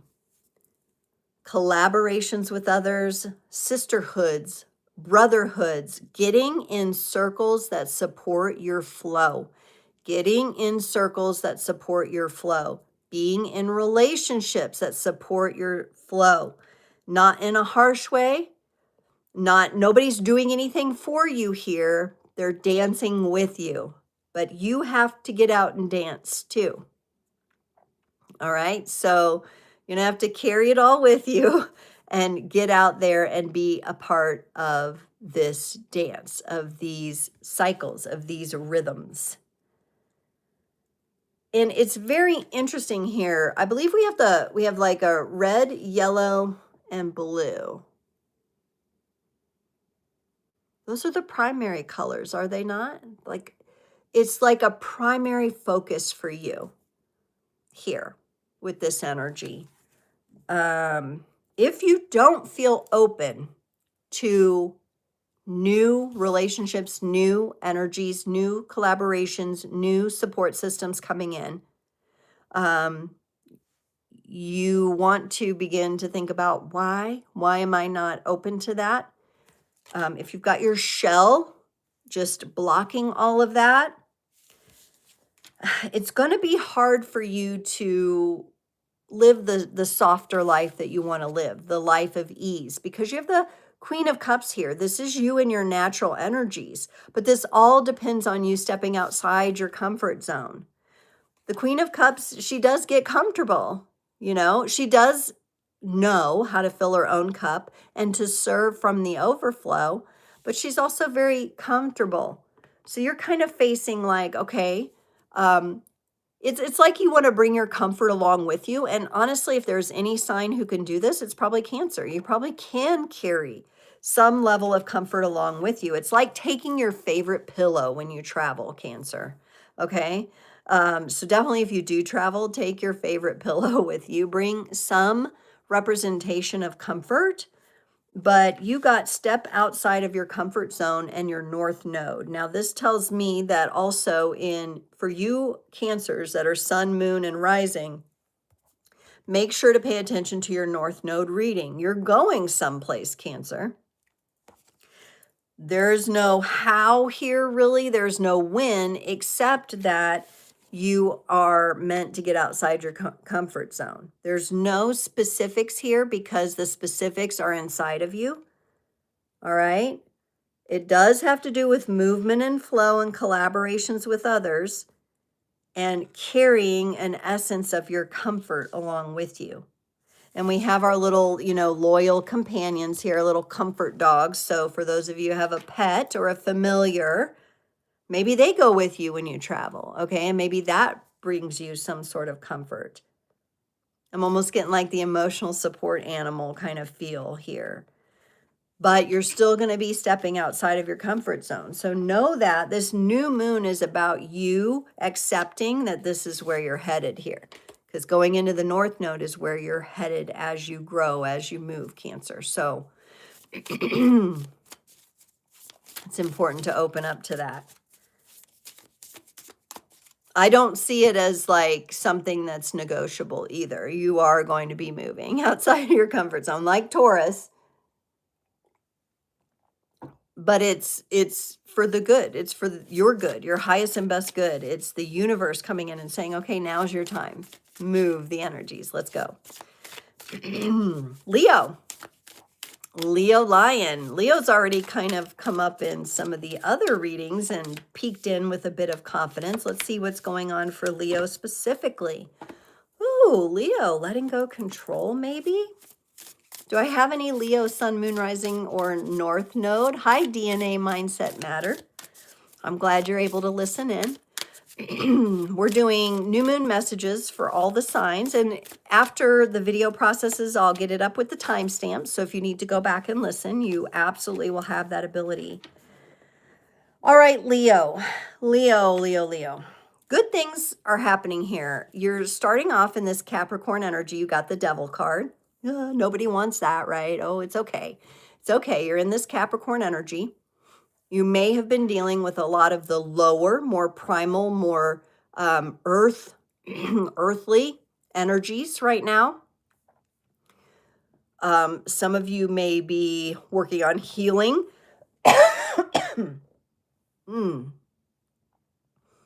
Healing the womb space for you female lions, or healing sexual energies is what I'm getting for male lions as well. Really, really going into a place of deep healing and letting go control. Letting go, I'm feeling like a letting go of any addictions. This is a really good new moon for you to link in with that intention of letting go control, letting go of addictions, Leo. So if there's anything there that you feel a little trapped in, or like it's kind of consuming you, it's a really good new moon to set the intention and work on the release for that. You do have the Wheel of Fortune coming in, and this is the energy. We have our fixed signs around the wheel, and you're a fixed sign. And here you are at the top of the wheel. I think you're going to end up on top of these energies, which is really lovely to see. If you get any other major arcana card with the devil, it is really nice to see this Wheel of Fortune, because it means that the wheel is going to be turning. And I feel it turning away from the Capricorn devil card energies and giving you the ability to move forward. Now, what's going to be required of you, Leo? And if you can lean into your fixed energy and secure in a practical plan, you got the full moon in Taurus. Your dreams need a practical plan. Okay. So obviously, first of all, if there are any addictions, even if they're just like doom scrolling a day, or like Diet Coke or something like that, Leo, you're working on letting go of that and really moving in with that burden being gone, because it does feel like a burdensome energy. We're going to look at the full moon in Taurus 2026. And it looks like it's the hunter's moon on October 25th. So when you're thinking about your practical planning, Leo, you're planning things, okay? You're like, okay, next part of my journey, I need to put a plan to my dreams. Mark down the date of October 25th. The hunter's moon is the full moon in Taurus this year, okay? And so by looking at that date and the time frame from now until then, maybe you're going to set like a 10-month plan or something. Okay. You know how you can do quarters, you could do like daily plans, weekly plans, monthly plans, quarterly plans. I think you need a 10-month outlook here. All right. That culminates in that full moon in Taurus for you. So interesting. It's kind of like your buddy Taurus is coming to help you out, like the Taurus energies, to kind of ground in this new fresh energy that's coming after you release the control and any addictions that you might have, Leo. So looking pretty good there. I also just got like drama, like thespians, like acting, stage acting, stage presence. Maybe some of you are coming out and you're going to be seeing something like on a stage, a performance. There you go, Leo. I mean, you are a sign that can do that quite easily, but maybe there's something, maybe it's a bigger stage than you're used to. All right. We're moving on here to Virgo energies. What is up for Virgo in this new moon? Virgo, sun, moon, rising, and north node, or if you have the other planets. I know we had a Virgo rising, I think, join in the beginning, didn't we? I don't know if they're still here. Okay, good news, Virgo. I mean, right now, it's not looking that great for you. It's looking like mentally there's a lot of frustration and like, what do I want to say, like competition of thoughts for you maybe. You got the 5 of Wands, but it comes with the 7 of Swords. There's a lot of like deceptive energies that I feel like in your own energy field. And it's like they're competing for attention. And all of this, now they're minor arcana energies, meaning I do think you'll actually move through these, Virgo, in the next 3 to 5 days. But there just appears to be a very active mind that in some ways is holding you back, in some ways is deceiving you. Okay. So that's all the more reason to see if you can work with that structural heart, if you can get into your heart energies, whatever path can carry you there. The 5 of Wands does indicate maybe you feel conflicted about something. Maybe you're kind of coming into things with like ready to fight, ready to debate, ready to like just play right into the chaos and tension. And at the same token, while you're focused on that, there's important thoughts that are getting like neglected or stolen, or they're being rid of with this 7 of Swords here. So it's like while you're focused on these more, what I would even call like aggressive types of situations and energies, something's being taken from you and stolen from you. It almost feels like, if you look at your mind as a computer system, like somebody's hacked the system, Virgo, and you need to reclaim it. And I would work on that. Like, of all the signs that I've read so far, and I'm almost through, I've got 4 left after you. I feel like you have the most work to do over the next 3 to 5 days to vet out some of this interference that's going on within you, to reclaim, and like, to like, it's almost like you need to like clean your computer system and set up virus protection and VPN and all that. All right. It's like in your own mind, in your own mental space. You've got some work to do, but a new start is coming, and it's just the new moon. It's not any particular new moon. So we're going to say it's this one. A new start is coming. And it's kind of like a system reboot for you, Virgo, is what I get. This new moon is about rebooting your system. And I feel a lot of release. I feel a lot of heat coming off. It's like, have you ever, this is pretty cool right now, but like, have you ever, your computer, if it doesn't have like a good fan or something, and it gets really, really hot, it's just like you're going to be releasing a lot. You're going to be releasing a lot if you intend and do the work to do it. But it feels like you kind of need to, so you can have this fresh start. Because stuff is just, it's fighting like for attention in there, and it's distracting you from what you need to be focused on. So really pay attention to the things you're working on cutting out and releasing, because that's going to be important you make that a habit and a pattern. Libra, let's see what our lovely Libras need to hear. Sun, Moon, Rising, and North Node Libras, plus any other placements that you find important for your own chart. Okay, definitely some energies going on for you here. All right. Wow, Libra. Libra, to me, I'm just going to say it feels like your magic is online, your manifestation is online. It's looking really good for you, okay? You are here in the Magician energies with all the elements at your disposal. And I honestly think, I'm going to talk about the element I think you can utilize as well, which is the fire energy. It may be a kind of like shout out to the fire horse season that we're coming into. But right now you're wanting to make sure you're elementally balanced, which is really good. And I do think you're, oh my gosh, you're accessing all the elements. And I just got like a feeling of like, maybe some of you are in this very particular alchemical phase. I felt kind of for a moment like ashy, like this ashen energy, or just like I choked on ashes, something like that. That's what it feels like.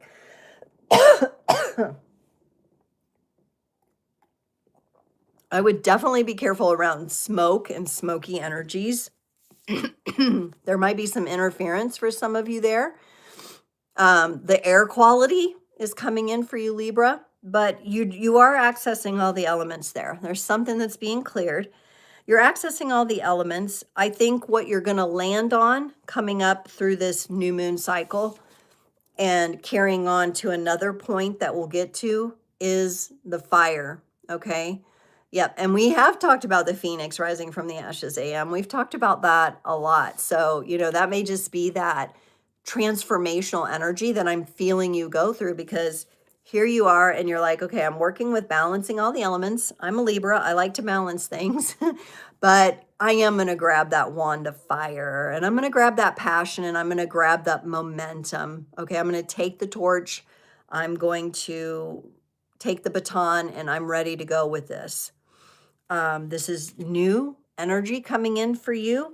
I really like that it comes along with the vibe I get that you're working to balance, because that tells me that the work you've been doing here in Capricorn season has been to balance yourself out. And so your foundation is level That's what it feels like. Like if I put one of those little leveling devices on the foundation, it'd be like perfectly lined up, right? It's looking really good. It's feeling really good. You got the full moon in Aries, which is interesting because we were kind of talking about those energies earlier and about that first decan of Aries. Is that right? We've got a full moon in Aries. It's telling me we have two of them. Sunday, September 27th, and I'm going to go with that because I don't know about the second one. Maybe there is a second full moon, but I feel like we already had another date, so I got to validate this first of all. But you got a fiery climax approaches. So let's just focus on Aries energy. It is the energy of the Ace of Wands. It is grabbing that wand, and it feels to me, your energy also feels very breakthrough kind of energy, but it feels like you're leading the breakthrough. It doesn't feel like the universe is pulling it. It feels like it's a breakthrough energy that's already integrated and you're the one who's going to carry it through. And let's say by fall, you're really going to, I think that's when you're going to see the effects of this breakthrough that you're having now.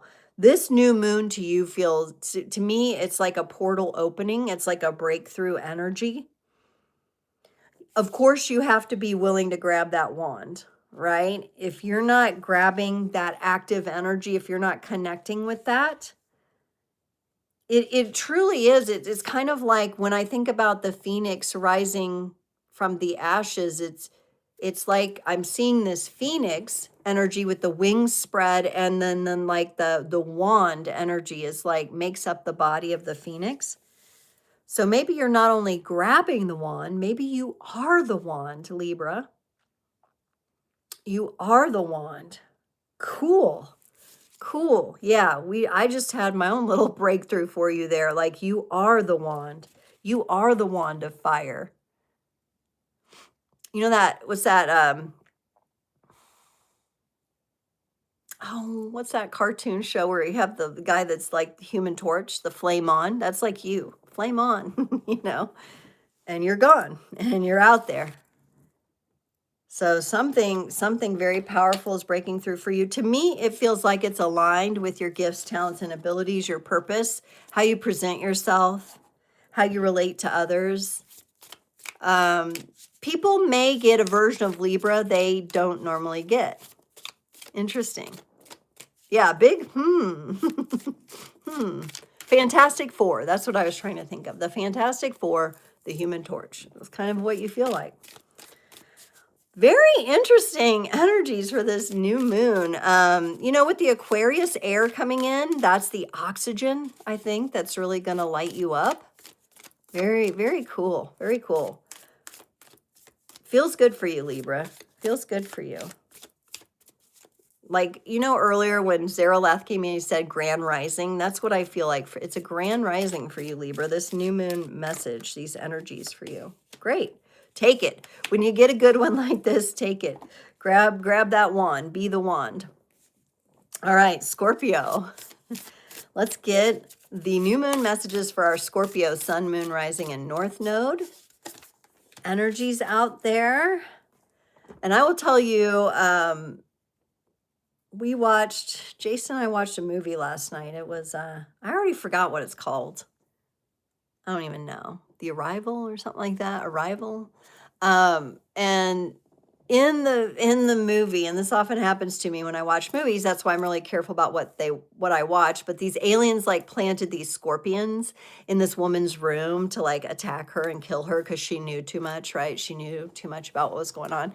And so, of course, I dreamed that I got stung by a scorpion in my dream. You know, I was at the pool, I was at like a resort, and I got stung by a scorpion. I was like, not cool, you know, like on the hand, and it was like I picked up like an article of clothing and the scorpion like got me, and then like then my like hand was like starting to like bubble up and blister, and it was starting to move up my arm, like, and I'm like, somebody, ask Google, what do we do? How do I prevent this from spreading? And there was like a doctor or nurse there, but she was like acting so bothered to help me. It was weird.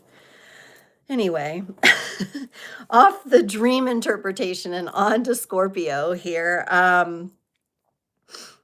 You've got major arcana cards too here. Powerful time for you. More internal. Scorpio, you actually get to stay where you like to be in the shadows. You are receiving a calling, though. From deep within, you're getting a clarion call. You got the Judgment card here. I don't think this yet means you're kind of breaking through and maybe being as seen yet as some of the other signs. But I think this call brings you a whole lot of clarity about what's going on inside you. So there may be, it kind of feels to me like you've had a lot of like points of reference going on inside, almost like I'm kind of seeing like one of those like geometry kind of toys that like expands and then it goes into a ball and then it expands, and like a geodesic dome. And like this is your internal world, and you have all these points of reference, and you're deep in there and you're working on integrating to that. And then you hear this like trumpet, like dun, dun, like it all kind of comes together. But you're gonna, through this new moon, of all the readings, you are more internal. You're more in a place of healing. You got the Hermit. You're meant to stay inside yourself. You still need to, there's still study to do. So these point of reference, you're starting to hear the melody of what everything that you've taken the deep dive into is teaching you. And the Hermit is going to begin to work to integrate that. So there's actually no pressure on you yet to come out and be seen, and like, which is you're good with. And even if I told you you needed to, you'd probably be like, I'll do it when I want, like you kind of have this kind of energy. But the universe is also saying now is a good time for you to really see how you resonate with the call deep down inside.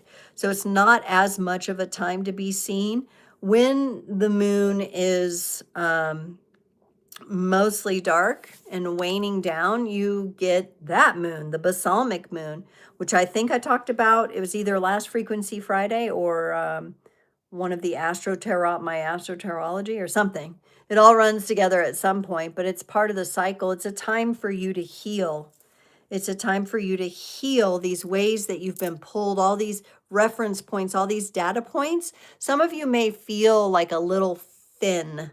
Some of you may have lost weight, honestly. You've lost weight. Some of you feel thinner in the sense of maybe you feel too spread out and there's too many things pulling on you, and you're kind of bringing it back into the heart and receiving this call of how to clear that up. So honestly, I can't blame you, Scorpio, if you want to keep a little more private. I know you do anyway, but at this time, if you're just like, man, I want to have a breakthrough, but you haven't, maybe it's not yet the time. There's something important about the integration and the introspection you're doing during this new moon.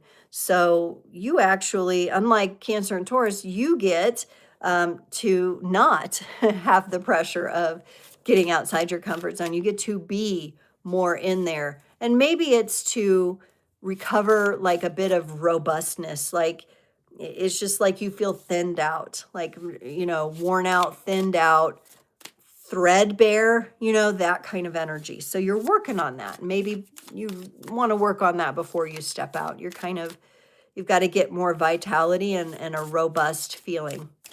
That's what you're working on through this new moon. Sagittarius, Saggy, Sun, Moon, Rising, and North Node. Oh, more major arcana.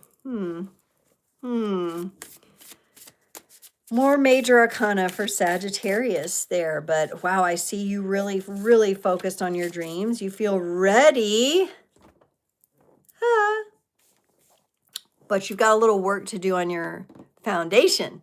All right. So an archer, when they are getting ready to release that arrow, the better positioned you are, the better stance you have. You know this as the archer, the more chance you have of hitting your goal accurately.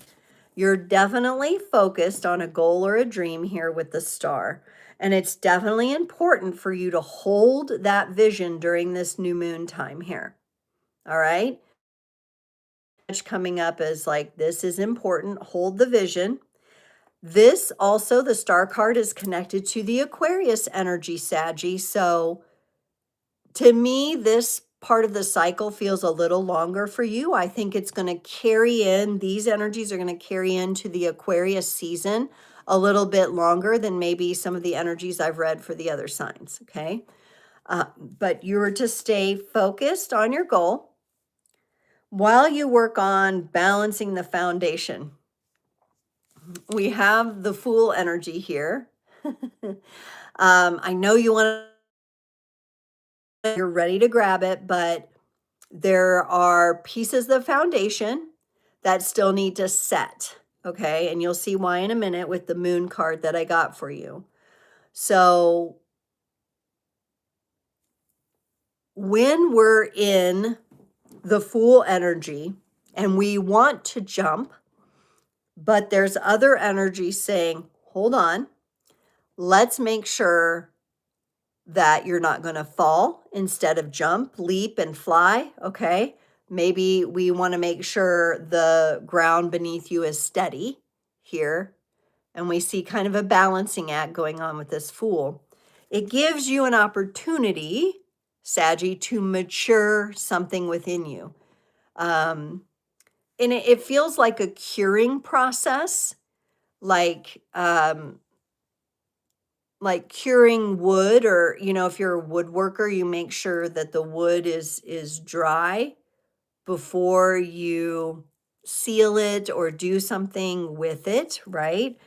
You make sure it has the right amount of dryness and or moisture. You're making sure that the medium is set, that your foundation is set.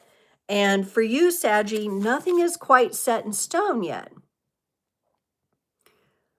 It's more mutable, and I think that's okay for you. But if you've been really feeling like, okay, I know what my goal is, I want to take the leap, but for some reason I'm held back, it's just because something is still setting in for you. Maybe it's just a final ingredient that you need. In fact, I'm getting like you would be like, for you right now to work with ingredients or putting something together, like baking something or making your own slime or something tactile, might be really helpful for you. All right. Or maybe you work in ceramics or something like that. That would be really helpful for you. It's just like you're buying a little bit more time to make sure that where you're leaping from gives you the most spring for the next part of your journey. And I do feel this carrying into the Aquarius season a bit. Still feels a bit like a planning stage for you. And I think we're going to let's let it be that way. Let's let it be that way for you, Saggy. I don't think there's anything wrong with that. The mutable energy kind of goes along with the fire energy, it's unpredictable still. And that's okay for now. We'll see. We'll see where you're at on the other side of things here in about a month. Give it a month, especially if you're like really excited about doing something. Give it a month. Let all the foundation set, and then you'll have the best position, best springboard to accurately hit your goal. We are getting into Capricorn. Last but not least, Capricorn season, which we're getting ready to say adios to. Capricorn, Sun, Moon, Rising, and North Node. If I have any in the house, let me know in the chat. Cappy.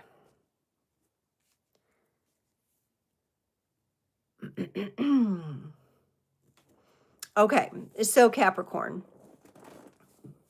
you've really been maximizing the energy of this season. Particularly, you are letting go at a really good pace. The Eight of Cups comes in and says, you're no longer paying attention to these overturned cups, and you've integrated the ones that were full, the messages from the full cups here, and you're ready to move on with your journey, and you're actually turned away from the what came before. And it feels like, these being cups, like you feel really emotionally good about this, so you can work on your steps forward. Now, it does look like you're setting out to hike at night, right? Despite the shadows. And I think that's because you're coming in to your own fire again. Now, I know AM, you've got the Cap, Venus, and Chiron. You had the Libra ascending energies.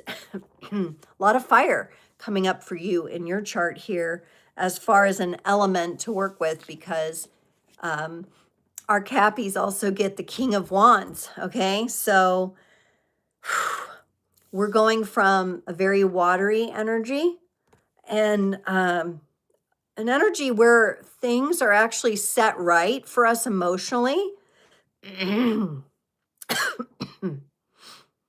I still think you have a little clearing going on. The King of Wands comes in and says, I got this. Very confident energy, but also can be just a little bit arrogant, Capricorn. So however that positions in your chart, be mindful of that, okay? Be mindful of the ego. Be mindful of arrogance here. You've got Leo energy coming in as well, which is about pride. But the message is, don't let pride get in your way. And we have the full moon in Leo again. Somebody else got this full moon in Leo. These Leo energies popping up. Who else got that? Somebody else got that back here. Oh, new moon in Leo. Somebody got the new moon. You got the full moon in Leo. Let's see when that is for 2026. I'll have to try to validate all these dates and put it in the description. Oh, yeah, that one's coming up. This one's coming up. Don't get too big for your britches on this next full moon, Capricorn. I think, honestly, it really feels like you've done so much good emotional work in your own season, and you've really parsed through what is going to come with you, emotionally speaking. Your load in here with this.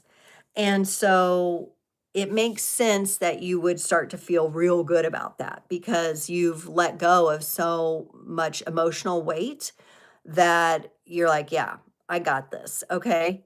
You just want to make sure you don't overshoot. All right. With your own energy. Don't let pride get in your way.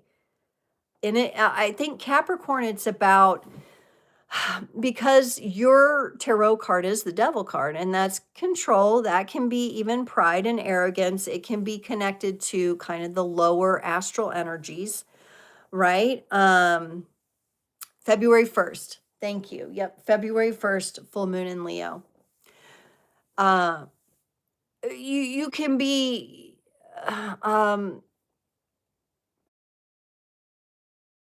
when you're in these energies. And again, it's going to depend on the people around you and their sensitivity levels as well. And I'm not saying to diminish your own strength or diminish your confidence at all. But pride and arrogance is usually the ego's way of protecting us from something we're afraid of. Okay. And so that's what you're going to be working with next. So you look right on track to me, Capricorn, of like handling this new moon. Like you're like, I got it. And it gives you this like boost of confidence. But this full moon coming up may check your energies a little bit. Like, we're glad you're in this confident position, Capricorn. We're glad that you really made the most of your season. And remember why you do what you do. Remember to be humble. Remember to be in service, right? Remember why it's important for you to sit this throne. and how you lead may be important coming up. Some of you may be actually promoted into leadership positions, Capricorn, or you may get some sort of promotion or some sort of acknowledgement here. But we're not going to let that go to our head, right? We got the Leo energies coming in. We're not going to let that go to our head. We're going to accept, hey, we've done the work, and that is something to be proud of. And you do get to toot your own horn, but not forever. You know, let's move on. Let's move on to the next thing so you can have the next celebration. And can you hold space for others' celebrations as well? All right. So got to come up out of that grind a little to see from that perspective. Okay, wow. We are done with all the sign readings. I can't even believe it. Hopefully everyone enjoys their new moon messages or has some notes to go on with how you can integrate for your sun, moon, rising, and north node, or even other planetary placements here. And I will just do one more quick reminder of the upcoming live Q&As where you can get a free mini reading. The 25th of January, the 8th of February, and the 22nd of February, all from 7 to 8 p.m. Central Standard Time. I do announcements here. I do them on Instagram stories as well at Creators on the Crest on Instagram, if you like to follow me there as well. And I also have episode 2 officially of Astrotarology coming out on Tuesday. So it's that previous tarot and tea format, just with a bit of a facelift. And we're really going deeper and deeper into blending astrology and tarot together. My mind is blown already. And the more awarenesses I have, the more I'll share with you. Ashley, AM, Tressa, thank you so much, everybody who tuned in today or on the replay. And I look forward to seeing you on the other side of the new moon. All right. Happy new moon, everybody. I'll see you next time. Stay tuned, stay true, and keep creating.